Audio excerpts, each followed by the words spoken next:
You're very welcome back.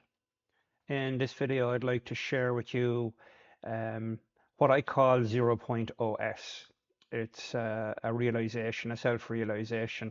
It's the glasses I view the world through, the glasses I view shooting through, the glasses I viewed project management, information technology management.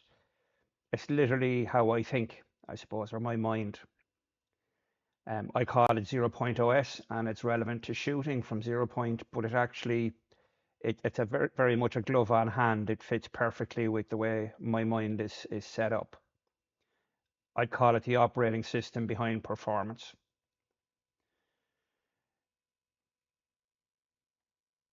I'd say most organizations I've worked with are functionally rewarding effort. I believe that the best ones I've worked for reward ownership. I see this in shooting. I don't get rewarded for how hard I try. I get rewarded for what I achieve or the ownership of the achievement, if you want. So I get rewarded for executing my process correctly every time. I don't get rewarded for hyping myself up and trying harder, because trying harder is not really something I have. I've only got one game, an A game. I don't have a B game. I don't go out to compete, I go to win. And based on that, my process is what's either going to deliver that win or not.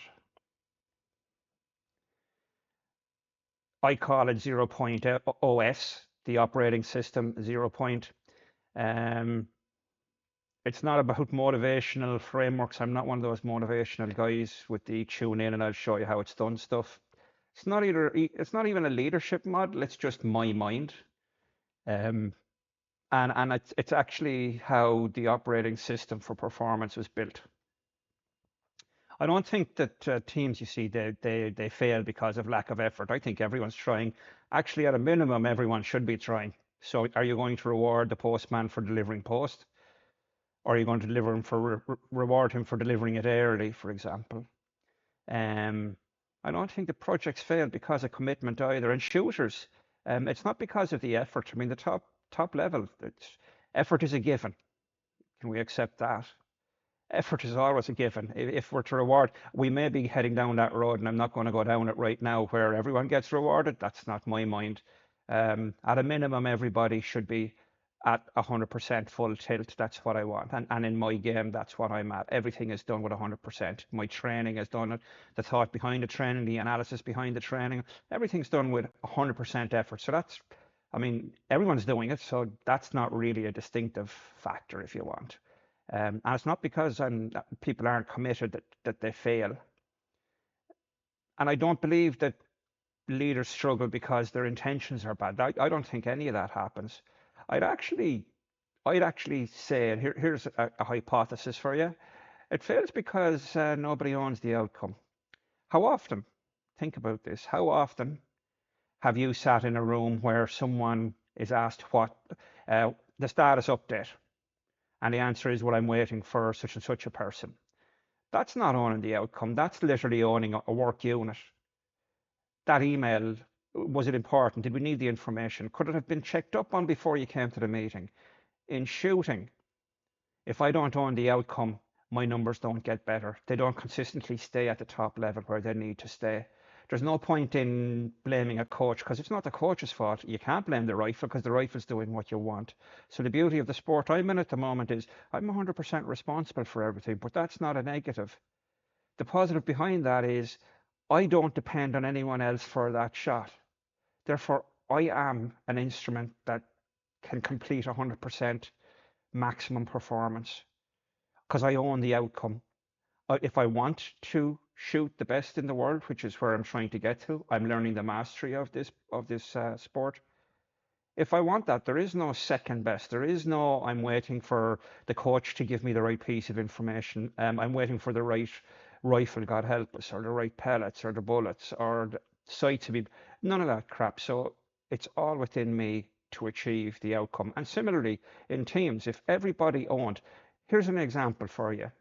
So we'll call a person Tom.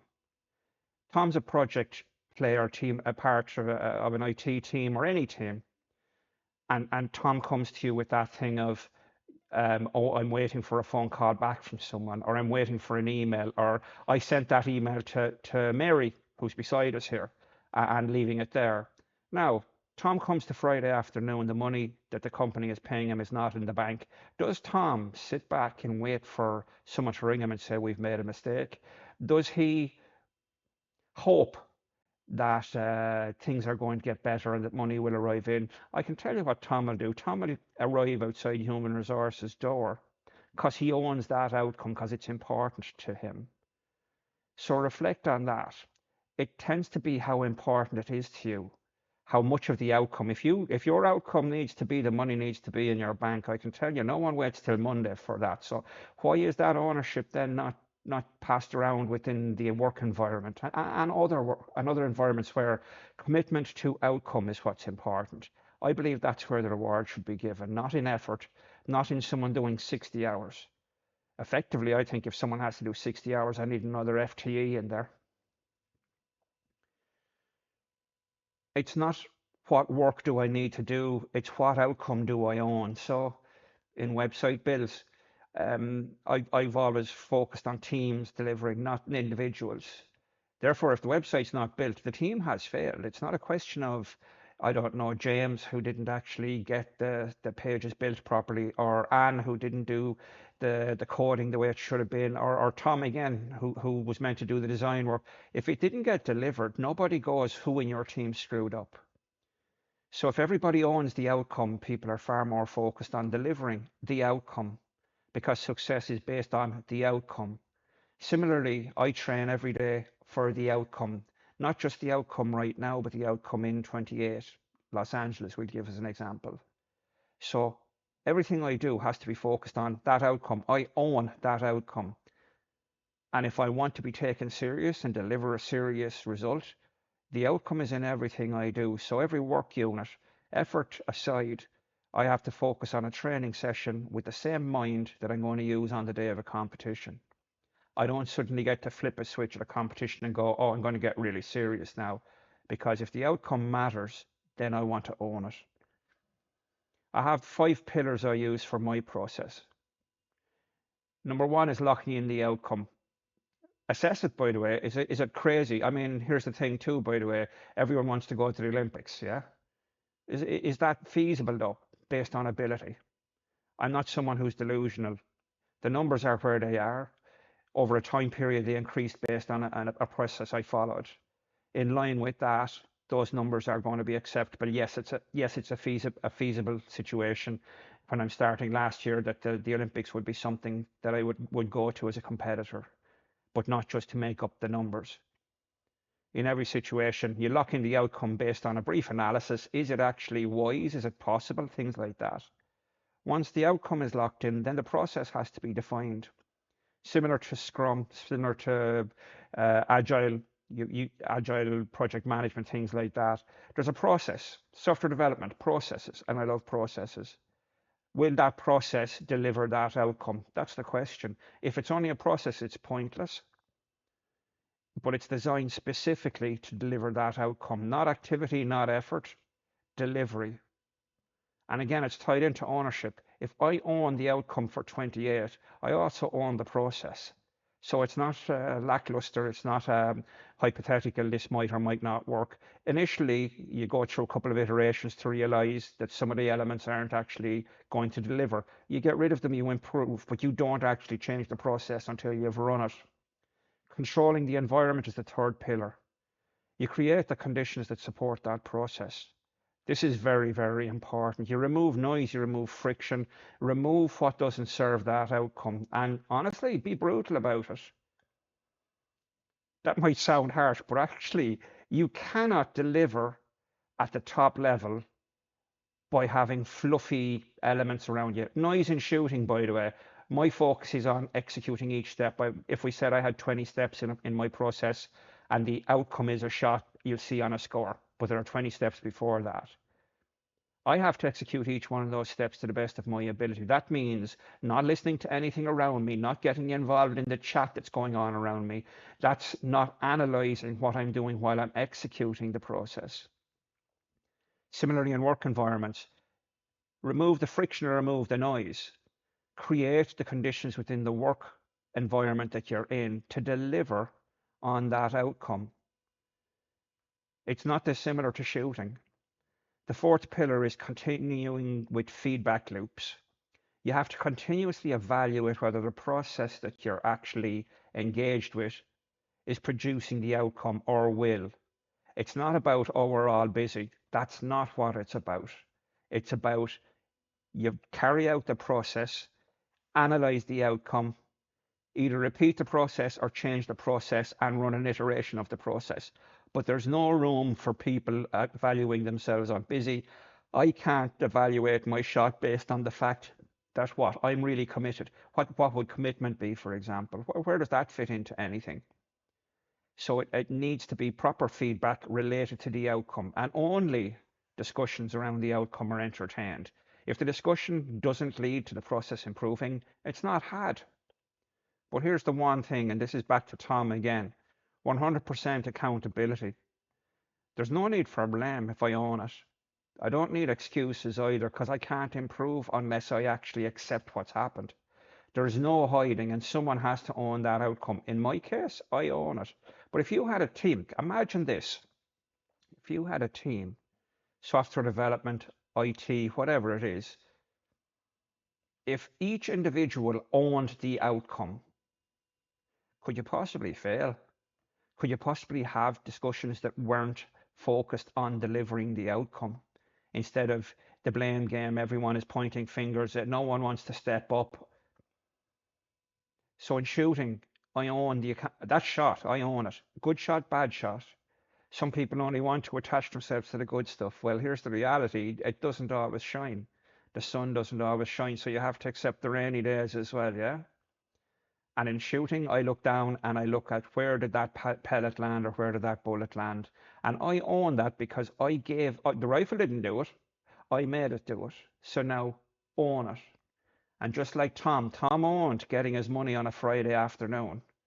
So why didn't Tom own the project when he came in on the Monday morning, the delivery of it, that it would be done on time? If people applied the same focus, I think far more projects would be done. There'd be far more, I don't know, definitely far more projects would be completed on time every time. The rifle, it doesn't give a damn about the effort I put in. The target is literally like a lie detector test. I can tell you that there was a stray. Now, relatively speaking, by the way, when it comes to ballistics, you will get certain bullets and pellets that are deformed, we'll say. It can come off target. It could. Consistently, it can't. Or you've got a box of fish weight is what you'd have. I've worked with ERP implementation, SAP, for example. If every team and every business unit worked on the delivery of the outcome instead of protecting their elements, I think more projects would get across the line. I've experienced that firsthand. Departments should be responsible for delivering the outcome, not getting in the way, not saying how complex it is. Actually, I think people should be paid for making things simple, not making things complex. In website delivery, designers, developers, stakeholders, each succeed individually and the website fails. So it has to be a collective and it has to be based on the outcome. The website needs to be delivered. Stakeholders need to see, what do I need to do to deliver, not what do I need to do to impede the progress. The designers, by the way, they can't just step back and go, the developers got it wrong, because that really sorts nothing out. No more than the developers can go, the designers are always creating a problem for us. If everybody works together to deliver, and if they own the outcome, I believe more of those projects would be delivered. I remember being at a bank meeting about, it's 30 years ago now, so I was a contractor working in one of the Irish banks. And I was brought into a meeting and 14 people sitting around the table, decision makers now. And this was their fourth meeting. I was only coming in at this stage, and I come from an environment where I would have put 1,000 people into 2 sites over 2 years. Timelines, they were tight, but they were achievable because it meant something that things were done. I remember there was a round table question. Everyone got to give feedback and things like that at the end of it. And I remember someone saying, "Have you any feedback?" And I said no, but what I was thinking was, I have never in my life had 14 decision makers in a room and no one making decisions. I was shocked. If each one of those was responsible for getting something done, I don't mean having the meeting. That's effort. I mean, it was literally moving off site a certain part of a software development team. If their success factor was getting that done instead of another meeting, it would have been done 2 meetings, not 4. And at the 4th one, by the way, we were coming back to have a 5th. Again, back to Tom. If Tom's money was in the bank or wasn't in the bank on a Friday afternoon, Tom would not wait. We all know that. Tom would be on the phone because we are Tom. And if we bring that level of focus on the outcome, Tom needs the money, I need my money. If I focus on my work the same, I will get the work done because it's based on the outcome. I own the outcome of it. I'm not looking at 40 hours a week as the outcome, by the way. I'm looking at the work that needs to be completed to deliver on the projects. That's the outcome. Similarly, in shooting, I do about a 40-hour week training. Would I be better doing 60? I don't believe so, because I can only concentrate and I can only bring the intensity and I can only bring the focus at the moment for 40 hours. When it becomes a thing where when I'm running efficiently, it's like driving a car. You put your foot down, there's cruising. There's only a certain level of return on my car anyway. I'm not driving a Lamborghini or something like that, a Ferrari. If I put my foot down, it's gonna choke at some stage, right? And no matter how hard I put my foot, well, I can't put my foot down anymore. But if I pull on that throttle harder, it doesn't get faster.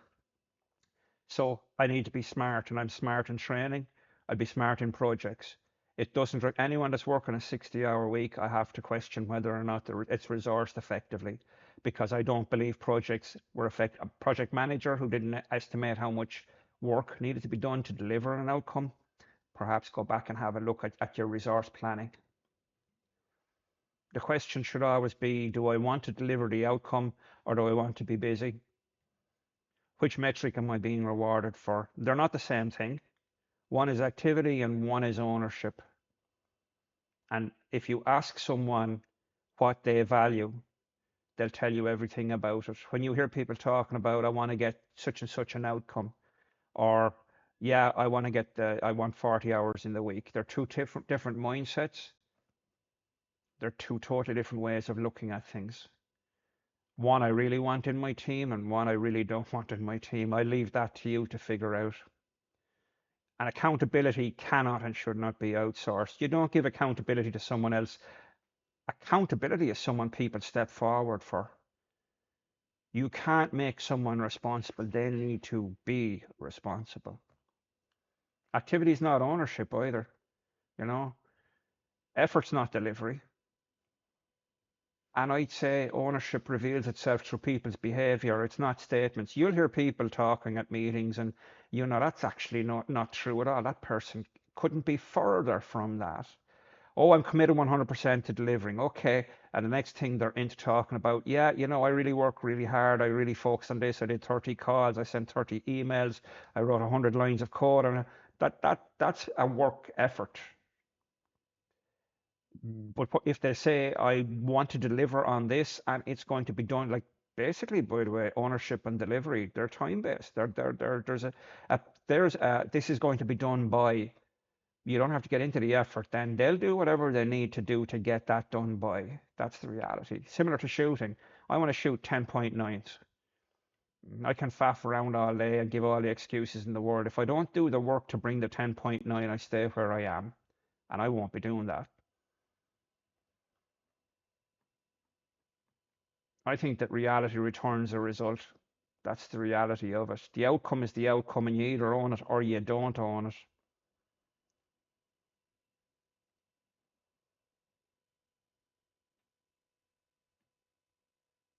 I want to thank you for stopping by.